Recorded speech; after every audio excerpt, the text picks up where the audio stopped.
Hello guys, कैसे हैं आप सभी। आई होप कि आप सभी अच्छे होंगे, बहुत एंजॉय कर रहे होंगे और गर्मी से भी बचकर रह रहे होंगे। हमारे यहाँ बहुत ज़्यादा गर्मी है यार, और बारिश भी नहीं हो रही है। सच में बहुत बुरा हाल है। पता नहीं, बस मैं आप लोगों को क्या ही बताऊँ, मैं वीडियो कैसे बनाती हूँ। इतनी ज़्यादा गर्मी है ना कि बस यार मैं क्या ही बोलूँ। लेकिन आप सब अपना ख्याल रखना और गर्मी से बचकर रहना। तो चलिए ठीक है, अब ज़्यादा टाइम वेस्ट नहीं करते हैं और स्टोरी की तरफ चलते हैं। ये ऑब्सेशन लव का नेक्स्ट पार्ट है, तो चलिए देखते हैं कि आज के पार्ट में क्या होता है।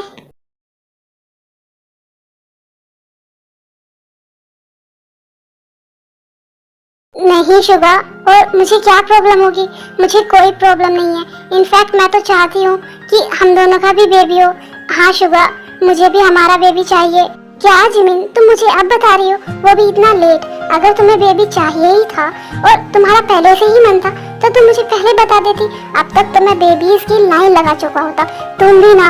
क्या शुगर? हाँ माय लव, मैं बिल्कुल सच बोल रहा हूँ। अगर तुम मुझे ये बात पहले बताती ना तो अब तक तो हमारा बेबी कब का आ चुका होता। लेकिन कोई बात नहीं, अभी भी देर नहीं हुई है। चलो हम बेबी की तैयारी करते हैं।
अंकल आप आइए ना।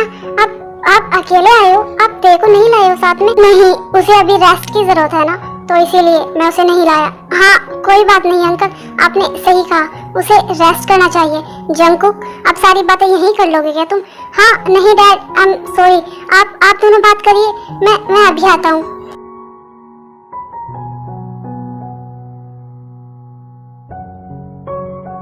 मीनू, तुम कुछ बोलो उससे पहले मैं तुम्हें कुछ बोलना चाहता हूँ।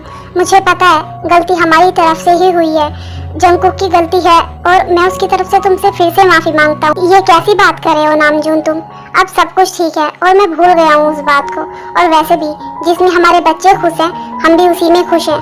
मैं तो यहाँ तुम्हें शादी की डेट बताने आया हूँ, क्योंकि शादी की डेट फिक्स हो गई है और शादी की डेट भी ना कल की ही निकली है। मुझे पता है ये बहुत जल्दी है, लेकिन इसके बाद 6 मंथ तक कोई भी मुहूर्त नहीं है। और तुम्हें भी ये बात पता है कि हमारे बच्चे शायद ही 6 मंथ तक वेट कर पाए, तो क्यों ना हम कल ही शादी कर दे। हाँ इसमें प्रॉब्लम तो कुछ नहीं है मीनू, लेकिन इतनी सारी शादी की तैयारियां कैसे होंगी? क्या नामजून, तुम भी क्यों फिक्र कर रहे हो? हम सब है ना, और मिलकर तैयारियां करेंगे तो सारी तैयारियां हो जाएंगी। आलिया, कहाँ हो तुम? जल्दी से बाहर आओ। मैं तुम्हें कब से कॉल मैसेजेस किया जा रहा हूँ, लेकिन तुम मेरा रिप्लाई नहीं कर रही हो, ना ही मेरी कॉल पिक कर रही हो। जल्दी बाहर आओ, मैं तुम्हें लेने आया हूँ। और कब तक तुम यहाँ ऐसे ही रहने वाली हो? मैम तुम यहाँ? अरे मीनू, तुम यहाँ क्या कर रहे हो? इतने दिनों बाद तुम्हें देखकर अच्छा लगा वैसे मुझे, लेकिन मुझे तुम्हें यहाँ देखकर बिल्कुल भी अच्छा नहीं लगा, और ना ही मुझे तुमसे कुछ और बात करनी है। तुम मुझे सिर्फ इतना बता दो कि तुमने मेरी बेटी को कौन से अनाथ आश्रम में छोड़ा था और वो कहाँ है। मैं तुम्हारे आगे हाथ जोड़ता हूँ, मैं तुमसे ये बात पिछले कितने सालों से पूछ रहा हूँ, लेकिन आज तक तुमने मुझे कभी नहीं बताया। प्लीज मुझ पर एक एहसान कर दो, मुझे बता दो कि मेरी बेटी कहाँ है। अच्छा चलो ठीक है, मैं तुम्हें बता ही देता हूँ। इस शहर में सिर्फ एक ही अनाथ आश्रम है, और मैंने तुम्हारी बेटी को वहीं पे छोड़ा था। अब वो वहाँ है या नहीं ये तो मुझे नहीं पता, लेकिन मैंने उस टाइम उसे वहीं छोड़ा था। अब तुम उसे ढूंढ पाते हो या नहीं वो तुम्हारे ऊपर है।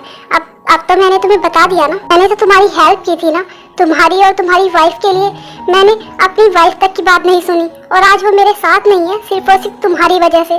तो फिर तुमने मेरे साथ ऐसा क्यों किया? वो सब कुछ मुझे कुछ नहीं पता मीनू। उस टाइम मुझे जो सही लगा वो मैंने किया, और ठीक है ना, अब जो हो गया सो हो गया, वो बदला तो नहीं जा सकता। अब मैंने तुम्हें बता दिया है ना कि मैंने तुम्हारी बेटी को कौन से अनाथ आश्रम में छोड़ा था, तो अब तुम जाकर ढूंढ लो अपने बेटी को। डैड, ये सब कुछ यहाँ क्या हो रहा है और आप किस बारे में बात कर रहे हैं? वो सब कुछ छोड़ो और तुम मुझे ये बताओ कि तुम मेरे कॉल्स रिसीव क्यों नहीं कर रहे हो?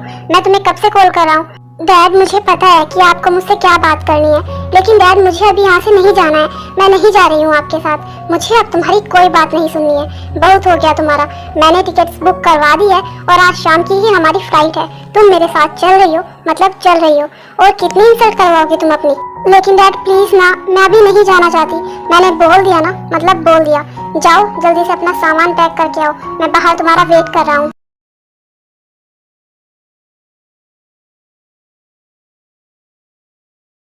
मीनू, ये सब कुछ क्या था? और तुम अपनी कौन सी बेटी के बारे में बात कर रहे थे? उसी बेटी के बारे में बात कर रहा हूँ जिसे मैंने सैम को दिया था। एक्चुअली मैं और सैम बहुत अच्छे दोस्त हुआ करते थे, और उस टाइम ना सैम की वाइफ बहुत ज्यादा बीमार थी, क्योंकि वो दोनों कभी पेरेंट्स नहीं बन सकते थे। तो सैम ने मुझे कहा कि मैं उसे अपनी बड़ी बेटी दे दूं। मैंने उसे बहुत मना किया, लेकिन मुझसे उसकी वो हालत देखी नहीं गई, और उसकी वाइफ भी बहुत ज्यादा बीमार थी। तो मैंने उसे अपनी बड़ी बेटी दे दी, जिस बात से मेरी वाइफ मुझसे बहुत ज्यादा गुस्सा हुई, बहुत नाराज भी हुई। लेकिन मैंने फिर भी उसकी हालत देखते हुए उसे अपनी बड़ी बेटी दे दी। लेकिन कुछ टाइम बाद उन दोनों को उनकी खुद की एक बेटी हो गई, और सैम ने मुझसे बिना पूछे, बिना मेरी बेटी मुझे वापस किए, मेरी बेटी को किसी अनाथ आश्रम में छोड़ दिया। और तब से लेकर आज तक मैं उससे पूछ रहा हूँ कि वो मुझे बता दे कि मेरी बेटी कहाँ है, लेकिन उसने मुझे कभी कुछ नहीं बताया। और आज भी उसने सिर्फ मुझे इतना ही बताया। पता नहीं मेरी बेटी इस वक्त कहाँ होगी, किस हालत में होगी। मीनू, अगर ऐसी बात है ना तो तुम बिल्कुल भी फिक्र मत करो, क्योंकि तुम्हारी बेटी को ढूंढने में ना हम सब तुम्हारी हेल्प करेंगे, और देखना बहुत जल्द तुम्हारी बेटी मिल भी जाएगी। हाँ अंकल, आप बिल्कुल भी फिक्र मत करिए। आप देखना ते की बड़ी बहन जहाँ भी होगी ना, वो बहुत जल्द आपको मिल जाएगी। हाँ, और आज के टाइम में कोई ऐसा भी कर सकता है क्या? तुमने तो उसकी हेल्प ही की थी ना मीनू, और उसने तुम्हारे साथ ऐसा किया। कैसा इंसान है वो। हाँ, और वो बेटी कोई और नहीं, आलिया ही है। इसके बारे में तो हमें कभी पता ही नहीं था, और ना ही सैम ने हमें कभी कुछ ऐसा बताया, और वो बताता भी क्यों। हाँ डैड, लेकिन मैंने तो आपको पहले भी कहा था कि मुझे ना ये अंकल कुछ खास पसंद नहीं है। इनकी हरकतें ही ऐसी हैं। आपने देखा होगा कि ये बिजनेस में भी ना कितनी ज्यादा चीटिंग करते हैं, लेकिन आपने कभी मेरी बात मानी ही नहीं। अंकल, आप फिक्र मत करिए। इस शहर में ना सिर्फ एक ही अनाथ आश्रम है, और वहाँ पर हमारा आना जाना हमेशा लगा रहता है, क्योंकि वहाँ पर हम बहुत ज्यादा डोनेट करते हैं ना, इसीलिए। और डैड भी वहाँ पर आते जाते रहते हैं, तो आप बिल्कुल फिक्र मत करिए। मैं आज ही वहाँ पर कॉल करके सारी डिटेल्स मंगवा लूंगा, और फिर आप देख लेना, हम एक बार वहाँ पर जाकर भी आएंगे। हाँ शुगा, ये सही रहेगा। तुम्हारी तो बहुत ज्यादा पहचान है ना, और तुम वहाँ पर जाते भी हो, तो तुम अगर ऐसा करोगे तो शायद हमें उसे ढूंढने में आसानी होगी, और हमें वो जल्दी भी मिल जाएगी।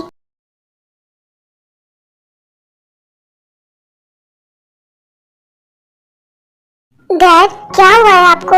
आप जब से वहाँ से आए हैं आप काफी अपसेट दिख रहे हैं। क्या हुआ है? सब ठीक तो है ना? हाँ बच्चा, सब कुछ ठीक है।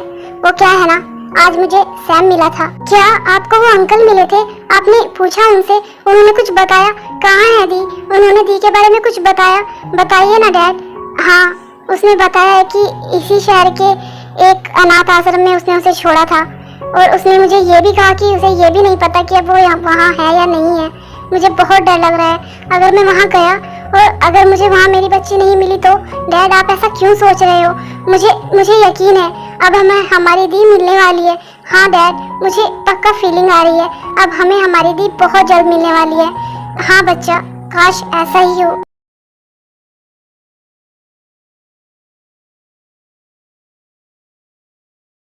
मिन्हू की एक और बेटी होगी, मैंने तो कभी ये सोचा भी नहीं था, और वैसे भी आज तक उसने कभी बताया ही नहीं। और ते भी तो हमारे साथ कितने टाइम से थी, उसने भी कभी जिक्र नहीं किया कि उसकी कोई एक और बहन भी थी। हाँ नामजून, मैंने भी कभी ये नहीं सोचा था, और तेने भी कभी नहीं बताया। हाँ, लेकिन सैम को ऐसा नहीं करना चाहिए था। अगर उसकी खुद की बेटी हो ही गई थी तो उसे मिन्हू की बेटी को उसे वापस दे देना चाहिए था। उसने उसे ऐसे अनाथ आश्रम में छोड़ दिया, ये तो बिल्कुल भी सही बात नहीं है ना। हाँ नामजून, तुम बिल्कुल सही कह रहे हो। सच में सैम भी बिल्कुल वैसा ही है जैसी उसकी बेटी है।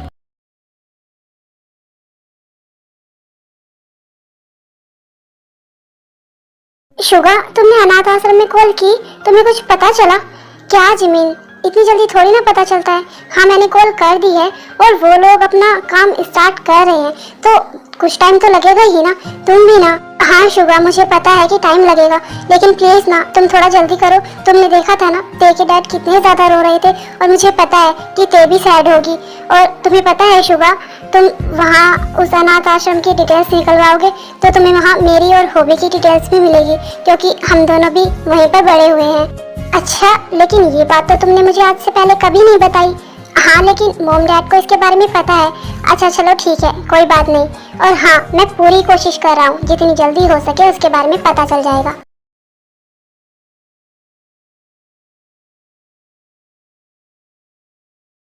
ते की बड़ी बहन भी थी, लेकिन ते ने कभी बताया नहीं। लेकिन कोई बात नहीं, अब तो मैं डायरेक्ट ते की बड़ी बहन से मिलूंगा। लेकिन मैं क्या करूं, मुझे इतनी ज्यादा खुशी हो रही है। कल मेरी और ते की शादी। क्या करूं क्या करूं। हाँ एक काम करता हूँ, ते को कॉल करता हूँ।